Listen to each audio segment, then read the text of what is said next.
समय की कीमत को नहीं समझा, नहीं परखा, वो समय का लाभ क्या ले पाएगा। इसलिए जो वास्तविक काम है वो लाभ लेने का है। मनुष्य का शरीर मिल गया, समय भी मिल गया, ज्ञान भी है, संसार तुम्हारे सामने पड़ा हुआ है। संसार में ज्ञान को रमा दिया और अपने हित में नहीं लगाया तो समय का लाभ कैसे ले पाओगे। समय का तो ये चलन है कि वो तुम्हें जिस दिशा में जाओगे उसी दिशा में तुम्हारी मदद कर देगा। आप संसार में रमोगे तो वो संसार में तुम्हारी मदद कर देगा, और तुम्हें तुम्हारे ज्ञान में, तुम्हारी बुद्धि में, तुम्हारे चित्त में, तुम्हारे मन में, तुम्हारे अहंकार में ये बात अगर समाई हुई है कि ये शरीर, ये पुतला, ये जामा, ये शरीर जो हमारे पास है, देह, ये कुछ समय के लिए है। जब इसका समय पूरा हो जाएगा तो चाहे हम अमीर हों, गरीब हों, धनी मानी, छोटे बड़े, कोई भी, जिसकी श्वासों की पूंजी खत्म हुई उससे ये किराए का मकान खाली करवा लिया जाएगा, चाहे आप अपने मन में कितना भी प्रतिष्ठित हो और चाहे दीन। इसको जब खाली कराया जाएगा तो खाली कराने वाला तुम पर कोई दया नहीं करेगा, क्योंकि वो दयाल थोड़ा ही है, वो काल है, वो समय है। तुमने समय की कीमत को नहीं समझा तो जब समय का समय आएगा तो वो आकर सामने खड़ा हो जाएगा और अपने देश में जो वो करेगा उसे कोई रोकने वाला। आप अपने घर के मुखिया, मालिक, जो चीज तुम्हारे अधिकार कर्तव्य में है उसमें आप जो कुछ भी करते हो तो क्या कहते हो, हमें कौन रोकने वाला है, ये तो हमारा है। जब तुम्हारे पास कुछ भी नहीं है तब तुम सीना ठोक कर ये कहते हो हमें कौन रोकने वाला है, तो ये तो देश काल का है, समय का देश है, ये तो काल का देश है। वो अपने देश में रहकर ये बात कहे हमें कौन रोकने वाला है तो इसमें कोई बुराई की बात नहीं। और उसके देश में रहकर उसके नियम को, कानून को तोड़ोगे तो वो सजा देगा। उसका नियम भी बना रहे, उसका कानून बना रहे, उसके सारे व्यवहार बने रहे और उससे प्रेम बना रहे, और फिर भी तुम अपना काम करके गुजर जाओ, ये होशियारी है। यहां अपना कुछ भी नहीं बना पाए, संसार के लिए ही रात दिन खपते रहे और संसार को ये दिखाते रहे देखो हमने ऐसा कर लिया, हमने वैसा कर लिया, हमने कोठी, गाड़ी, बंगला ये सब कर लिया। ये होशियारी नहीं, ये चालाकी है, और चालाकी हमेशा गर्त की तरफ ले जाती है और होशियारी हमेशा उच्च स्थान, श्रेष्ठ स्थान की तरफ ले जाती है। तो होशियार होना पसंद करोगे या चालाक? होशियारी दिखाइए, चालाकी नहीं। चालाकी में तो इधर का भी खो रहे हो और उधर का भी खो रहे हो, चालाक बन रहे हो। अरे अगर 4 अंगुल मेड़ खत्म कर देंगे इधर उधर से तो हमारा खेत इतना बढ़ जाएगा, ये क्या है? चालाकी। फिर संतुष्ट नहीं हुए, अगली बार फिर मन वही किया कि इतना और बढ़ा लेते। चालाकी दिखा रहे हो ना। अंतिम समय आ गया, शरीर छूटने का समय आ गया, श्वासों की पूंजी खत्म होने वाली है और मन में फिर भी रह गया इस वर्ष और अगर जी जाते तो 4 अंगुल और बढ़ा देते, और समय पूरा हो गया। मन में यही है कि 4 अंगुल और बढ़ा लेते तो आने वाली पीढ़ियों के लिए हो जाता। मन तुम्हारा बना रहा वहीं 4 अंगुल बढ़ाने में, अंतमति सो गति। शरीर छूटा और ऊपर वाले ने विचार कर लिया इसकी अभी तमन्ना रह गई 4 अंगुल बढ़ाने की, तो इधर वाला पूरा ही दे देते हैं इसको। जिधर का काटकर तुम बढ़ाना चाह रहे थे उधर वाला पूरा ही दे देते हैं, मतलब उसी परिवार में इसको उतार देते हैं। इधर से इसका मन ज्यादा जुड़ा है, अपने से संतुष्ट नहीं, जितना अपने हक अधिकार का है उसमें संतुष्टि नहीं है। वो 4 अंगुल और मेड़ को काट कर बढ़ा लेंगे, इसमें संतुष्टि है, इसका मतलब इधर वाले में संतुष्टि है, अपने वाले में इसे कोई संतुष्टि। इधर वाले में संतुष्टि है तो उधर वाले के घर में ही तुम्हें उतार दिया, शरीर दिलवा दिया, और जब वहां पहुंचे खेले खाए बड़े हुए, और जब वो नापतोल का समय आया, जब बुद्धि ज्ञान हुआ कि ये हमारा है, और नापतोल जब किया तो देखा ये तो हमारा इतना कम हो गया, जो किया तुम्ही ने, किया तो तुम्ही ने, और लगा कि इतना तो हमारा कम हो गया, इसका मतलब उधर वाले ने इतना हमारा काट लिया, उधर वाले ने नहीं। तब तुम उधर थे, तब तुमने उधर काट लिया। अब तुम्हें लगा कि कि इतना कम हो गया, तो तुम जुट गए इधर से, हमें अपना पूरा करना है। ज्यादा चालाक बनोगे तो तुम्हारे अंतःकरण को इसी मिट्टी से जोड़ दिया जाएगा। इधर से काटकर इधर बढ़ाओ, इधर से काटकर इधर बढ़ाओ, जमीन यहीं बनी रहेगी और तुम्हारा आवागमन कभी छुटने वाला।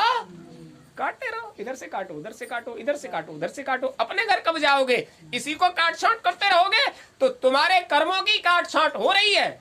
जमीन की कोई काट छांट नहीं कर सकता, क्योंकि उसमें 70 मेढ़े डाल दो, एक भी मेढ़ मत रखो, वो तो है जहां है वहीं बनी रहेगी। और जिसके हक अधिकार में जितना है उसको वो मिलेगा, उसे कोई रोकने वाला।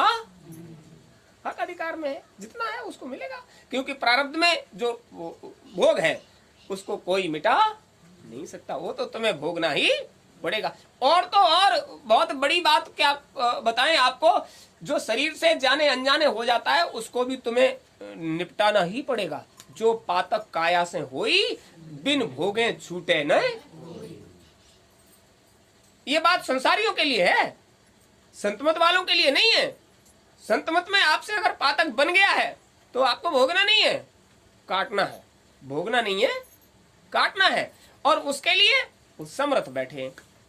वो कैसे कटवा देंगे ये उनको कला आती है, उनको आता है कि वो तुम्हारे इस भोग को कैसे कटवा देंगे। और इसीलिए वो कहते हैं मंत्र महामणि विषय व्याल के, मेटत कठिन कुअंक भाल के। किस्मत में बुरे अंक जो लिख गए हैं उन्हें भी मिटा देने की उनमें सामर्थ्य है।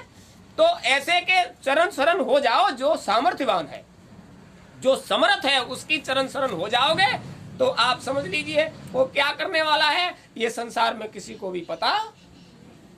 होशियारी तुम्हारी ये है कि तुम जानते हो जो हम कर रहे हैं वो हम कर रहे हैं, हमें कौन रोकने वाला है? रोकने वाला है वो। जब रोकने के लिए खड़ा होगा तो तुम्हारे मुंह से आवाज नहीं आएगी। आपको बताया था एक महात्मा जी थे, वो सारी सुख सुविधाएं राजा ने उन्हें दे दी और फिर भी पूछा तो बोले गुजारा कर रहे हैं। बोलो हम राजा, हमने सारी सुख सुविधाएं दे दी फिर भी ये गुजारा कर रहे हैं। अरे महाराज हमने क्या कमी छोड़ दी? बोले तुमने कोई कमी नहीं छोड़ी, फिर महाराज गुजारा क्यों कर रहे हो? खूब मौज से जियो। बोले मौज के लिए संसार कहाँ है? ये संसार मौज से जीने वाला कहाँ है? मौत का घर है, मौत सामने खड़ी है, मौज कहाँ है? मौत के लिए जियो, क्योंकि मरना ही पड़ेगा, वो तो मरना ही पड़ेगा। मौज नहीं है, मौत है। और उसको हर वक्त ध्यान रखोगे तो समझ लीजिए। देवऋषि नारद विचरण करके पहुंचे बैकुंठ। भगवान ने उनसे पूछा कहां से आ रहे हो? बोले मृत्युलोक का भ्रमण करके आ रहे हैं। और ये तुमको डर नहीं लगता वहां जाने में? क्यों, किस बात का डर? आपके भक्त हैं, डर किस बात का? बोले नहीं डरते, नहीं मृत्युलोक से भी नहीं डरते। बोले हमें काहे का डर, हम तो घूमने जाते हैं, चले आते हैं। अरे भाई वो मौत का घर है, वो मौत का लोक है, उस लोक में जाने से तुम्हें डर नहीं लगता? बोले हुजूर आपके भक्त को डर काहे का? अच्छा ये बताओ क्या वहां कोई डरता भी है? बोले महाराज मौत से सब डरते हैं, सब डरते हैं। हमारे भक्त भी डरते हैं। तुम्हारा भक्त है ही कौन सो डरे? जो निडर हो जाएगा वो तुम्हारा भक्त है। लेकिन वहां तो कोई भक्त ही नहीं तुम्हारा, तो सब डरते हैं, कोई भक्त नहीं तुम्हारा वहां। अरे तुम कैसे देख के आए? पूरी दुनिया में ऐसा कोई लगता ही नहीं जो हमारा भक्त नहीं है। सोते जागते उठते बैठते हमको याद करता है तो हमारा भक्त है। बोले महाराज कोई याद करता हो तब तो भक्त हो, कोई नहीं पूछता तुम्हें। अरे कभी गरज आ गई तो किसी ने थोड़ा बहुत ध्यान कर लिया, नहीं किसके पास? वो कर्म का देश है, कर्म करे या भक्त ही, कर्म करे या तुम्हें याद करे। कर्म नहीं करेंगे तो वो जामा कैसे पलेगा? इसलिए वो कर्म करते हैं, वो भक्त ही उनके पास, कोई किसी के पास नहीं है। अरे नहीं बहुत बहुत अच्छे भक्त हैं, कोई नहीं, हम पूरा मित्र लोग ढूंढ कर आए, घूम कर आए हैं, हमारे साथ चलो हम तुम्हें दिखाते हैं। ऐसे ऐसे भक्त पड़े हैं क्या कहने, और निर्भय निर्भीक और मौज ले रहे हैं संसार में, मौत के घर में भी मौज से रह रहे हैं। अरे ऐसा नहीं हो सकता, कोई भगत नहीं। देखो भैया तुम हो महात्मा, तुम गृहस्थों के जी की क्या जानो? वहां गृहस्थी में जितने लोग रह रहे हैं सब हमारे अनन्य भक्त हैं। कोई महात्मा हो तो नहीं कह सकते, क्योंकि वो किसी पंथ का अनुयायी हो सकता है तो उसकी गाएगा, हमारी नहीं बजाएगा। लेकिन वहां जितने गृहस्थी वाले हैं सब भक्त हैं। नारद ने कहा महाराज चलो हमारे साथ एक दिखा दो। एक भी दिखा दो वो हमारा भक्त हो और गृहस्थी जीवन जी रहा हो। ये हो ही नहीं सकता। गृहस्थी में भक्ति का क्या काम है? अब भक्त और भगवान के बीच में विवाद हो गया। अच्छा चलो चलते हैं। निकल पड़े दोनों लोग। क्या बोले? देखो पहले वेश बदल लीजिए, साधारण व्यक्ति की तरह से हम और आप भ्रमण करेंगे संसार में और भक्तों से तुम्हारी मुलाकात कराएंगे। जैसे ही संसार में उतर कर आए और सामने एक घर था, भोर थी, सुबह भोर का समय था। एक आदमी चारपाई से उठा। चारपाई से जब उठा तो उसने उठते ही जमाई ली और जो भी जानता था, हे राम हे श्याम, जिसका भी नाम उसको आता था, उसने खूब उतनी देर में अपना अंगड़ाई ली, जमाई ली और उसने सबका नाम लिया और नाम लेके वो धरती का स्पर्श किया, मस्तक से लगाए मिट्टी और वो चल पड़ा। देखो कितना बड़ा भक्त है हमारा। उठने के बाद इसने कोई दूसरा काम नहीं किया, पहले हमको याद किया। महाराज ये कोई भक्ति है? अरे उसने जमाई ली, तुम्हारा नाम निकल गया मुंह से, हो गया। उसने भूमि को फिर भी स्पर्श कर लिया, ये बहुत बड़ी बात है। तुम्हारे नाम से तो एक बार भूमि को छूकर मत्थे से नहीं लगाया। अरे नहीं, वो भक्त है। वो उठते ही उसने हमको याद किया, इससे बड़ी और क्या तुम्हें और क्या प्रमाण दे सकते हैं? वो भक्त है हमारा। नहीं नहीं, ये हम नहीं मानते।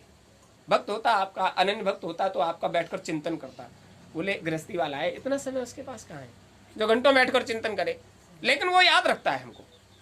वो उठा और उसने आवाज लगाई, मैं तो चल दिया, जानवरों की देखरेख करना। और जब तक उठा तब तक उसकी गृहिणी ने पहले ही वो बैलों को उसने चारा वारा डाल रखा था। वो खाकर तैयार थे और उसने बैल खोले, हल उठाया और जो भी जानता था, हल उठाया तो भी जो जानता था उसने अपना नाम लिया और बैल खोले तो भी उसने हे राम हे श्याम गुरु महाराज या जिसको भी जानता था उसका नाम लिया और निकल पड़ा। बोले इसके साथ चलते हैं। वो आगे आगे बैल लिए, अपना हल लिए और पीछे से वो जो भी मिलता उसको बीच में साधवाद अभिवादन, राम श्याम जो उसका व्यवहार था वो उसमें नाम वही। देखो ये रास्ते में जा रहा है, फिर भी मिलने वाले को इशारा कर रहा है, भगवान का नाम लो, वो तुम्हारी संभाल करेगा। इसे कहते हैं भक्ति। अरे काहे की भक्ति? वो तो उसके व्यवहार में है। तो जब तक भक्ति व्यवहार में नहीं है तब तक उसका कोई लाभ नहीं मिलने वाला। नारद से कहा भक्ति को व्यवहार में ही होना चाहिए, व्यवहारिक भक्ति ही काम आती है। और ये बाढ़ की तरह से कि बरसात हुए तो भंडारे के बाहर और जेठ मास में बूंद नहीं, ये कोई भक्ति है? हाँ ये तो सही है, लेकिन हम इसको कैसे माने? और वही हुआ, उसने हल ले जाकर खेत में रखा। हे प्रभु, हे परमात्मा, सबके लिए बढ़िया करना। और बैलों को जोत लिया, इधर से आए उधर, उधर से आए इधर, और वो गुनगुना रहा था परमात्मा के गुणगान। उन्होंने कहा इसे कहते हैं भक्ति। बोले महाराज न नहाया, न धोया, न एक अगरबत्ती, न धूप दीपक, कुछ भी नहीं किया, बैठकर तुम्हारे लिए आसन तक नहीं डाला, न तुम्हें बिठाया न खुद बैठा, और ये है भगत। और हम रात दिन तुम्हारे गीत गाते हैं, एक बार भी ये नहीं कहा कि नारद तुम हमारे भक्त हो। बोले हमने कब मना किया? हमने मना थोड़े किया कि तुम भक्त नहीं हो। लेकिन याद रहे ये कर्म क्षेत्र में रहकर भी वो हमें हर पल याद रखता है, तो वो हमारा भक्त है।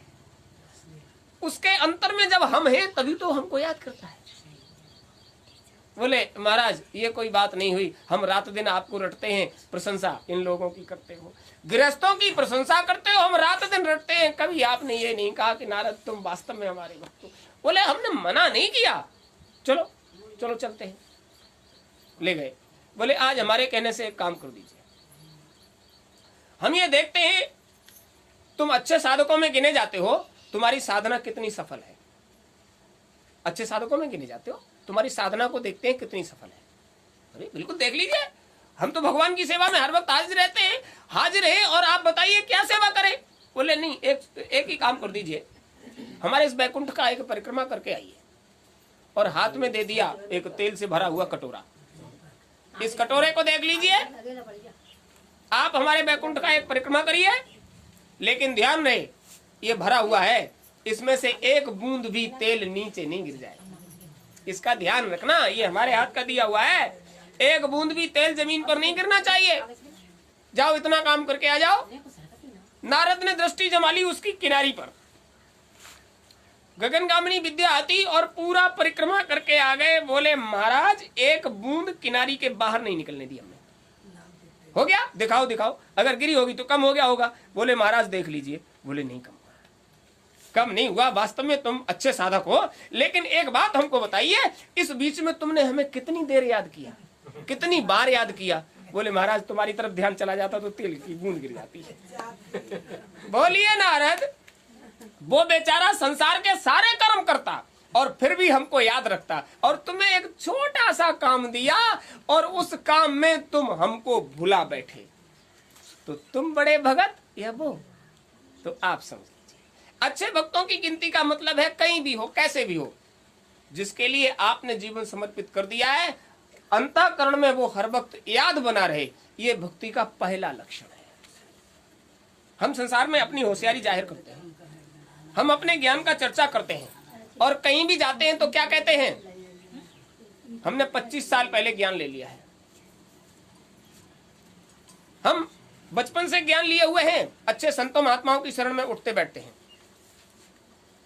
एक दूसरे से चर्चा करते हैं, आपने कहां से ज्ञान लिया है, आपने कहां से ज्ञान लिया है। पूरे संसार में घूम आइए, कहीं भी ज्ञान के अलावा कोई दूसरी चर्चा करने वाला नहीं। कहीं भी चर्चा करते हैं तो कहते हैं वो बड़े ज्ञानी हैं, बहुत काबिल, क्या कहने उनके। लेकिन आज तक किसी ने ये नहीं कहा कि हम उस मालिक की चरण शरण जब से हुए हैं तब से उन्होंने हमें भक्त बना दिया, भक्ति दी है। भक्ति की किसी को आवश्यकता नहीं और ज्ञान का सब बखान करते हैं। भक्ति की किसी को आवश्यकता नहीं, न कहीं भक्ति की चर्चा, ज्ञान का सब बखान करते हैं, और जहां भी जाते हैं सोचते हैं कि हम अपनी बातों से ऐसा कर दें